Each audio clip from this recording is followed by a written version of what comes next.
ನಮಸ್ಕಾರ ಆತ್ಮೀಯರೇ. ಏನು ನಮ್ಮ ಚಿತ್ರದುರ್ಗ ಜಿಲ್ಲೆಗೆ 2026, 25, 26ನೇ ಸಾಲಿನ ಬೆಳೆ ವಿಮೆ ಯಾವ ಬೆಳೆಗೂ ಬಂದಿಲ್ಲ. ಹಾಗಾಗಿ ಬೆಳೆ ವಿಮೆ ಕೊಡಿಸ್ಬೇಕು ಅಂತಂದೇಳಿ ಇಲಾಖೆಯ ಮುಂಭಾಗದಲ್ಲಿ 6 ತಾಲೂಕಿನಲ್ಲೂ ಅನೇಕ ಬಾರಿ ಚಳವಳಿ ಮಾಡಿದ್ವಿ. ಜಿಲ್ಲಾಧಿಕಾರಿ ಕಚೇರಿ ಮುಂದೆ ಚಳವಳಿ ಮಾಡಿದ್ವಿ, ಜಿಲ್ಲಾಧಿಕಾರಿ ಕಚೇರಿ ಮುಖ್ಯ ಚಳವಳಿ ಕೂಡ ಎಲ್ಲ ಮಾಡಿದ್ವಿ. ಆದರೆ ಇದುವರೆಗೂ ಬೆಳೆ ವಿಮೆ ಕೊಡಲಿಕ್ಕೆ ಸರ್ಕಾರ ಮತ್ತು ಬೆಳೆ ವಿಮೆ ಕಂಪ್ನಿಗಳು ವಿಫಲವಾಗಿದ್ದಾರೆ. ಅಧಿಕಾರಿಗಳು ಬೆಳೆ ವಿಮೆ ಕಂಪ್ನಿ ಜೊತೆ ಶಾಮೀಲಾಗಿದ್ದು ಬೆಳೆ ವಿಮೆ ಕೊಡಿಸೋದು ವಿಫಲವಾಗಿದ್ದಾರೆ. ಯಾಕಂದರೆ ಅವಧಿ ಒಳಗಾಗಿ ಬೆಳೆ ವಿಮೆ ಕೊಡಬೇಕು, ಕೊಡದಿದ್ದರೆ ಆಮೇಲೆ ಕ್ರಿಮಿನಲ್ ಕೇಸ್ ಬುಕ್ ಮಾಡಬೇಕಾಯಿತು. ಆದರೆ ಅಧಿಕಾರಿಗಳು ಯಾಕೆ ಮಾಡ್ತಿಲ್ಲ?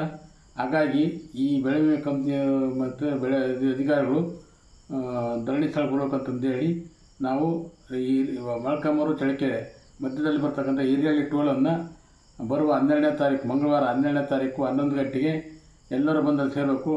ನಾವು ಬೆಳೆ ವಿಮೆ ಇತ್ಯರ್ಥ ಆಗೋವರೆಗೂ ಬಿಡೋಂಗಿಲ್ಲ. ಹೆದ್ದಾರಿ ತಡೆ ಚಳವಳಿಯನ್ನು ಹಾಕ್ಕೊಂಡಿದ್ವಿ ಜಿಲ್ಲಾ ರೈತ ಸಂಘದಿಂದ.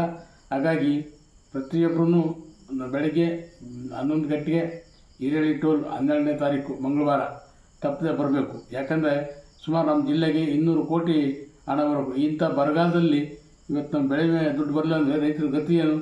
ಇಲ್ಲಿ ಯಾವ ಪಕ್ಷದವ್ರು ಮಾತ್ರ ಅಲ್ಲ, ವಿರೋಧ ಪಕ್ಷದವ್ರು ಮಾತ್ರ, ಆದರೆ ಆಡಳಿತ ಪಕ್ಷದವ್ರು ಮಾತ್ರ ಇಲ್ಲ, ಅಧಿಕಾರಿಗಳು ಕೆಲಸ ಮಾಡ್ತಿಲ್ಲ. ಹಾಗಾಗಿ ಈ ಸರ್ಕಾರಕ್ಕೆ ಒಂದು ಬಿಸಿ ಮುಟ್ಟಿಸುವಂಥ ಕೆಲಸವನ್ನು ನಾವೆಲ್ಲ ಶೇರ್ ಮಾಡಬೇಕಾಗಿದೆ. ಹಾಗಾಗಿ ಜಿಲ್ಲಾ ರೈತ ಸಂಘದ ಈ ಒಂದು ಹೋರಾಟವನ್ನು ನಂಬ್ಕೊಂಡಿದ್ವಿ. 6 ತಾಲೂಕಿಂದಲೂ ಅತಿ ಹೆಚ್ಚಿನ ಸಂಖ್ಯೆಯಲ್ಲಿ ರೈತ ಬಾಂಧವರು ಬರಬೇಕು. ಮತ್ತು ಹೊಸೂರು ತಾಲೂಕು ಕೂಡ ಸಿರಿಧಾನ್ಯಕ್ಕೆ ಏನು ಬೆಂಬಲ ಬೆಲೆ ಏನು ಕೊಟ್ಟಿಲ್ಲ, ಎಲ್ಲರೂ ಸಮಸ್ಯೆ ಐತೆ, ಬೆಳೆ ಪರಿಹಾರ ಕೊಟ್ಟಿಲ್ಲ.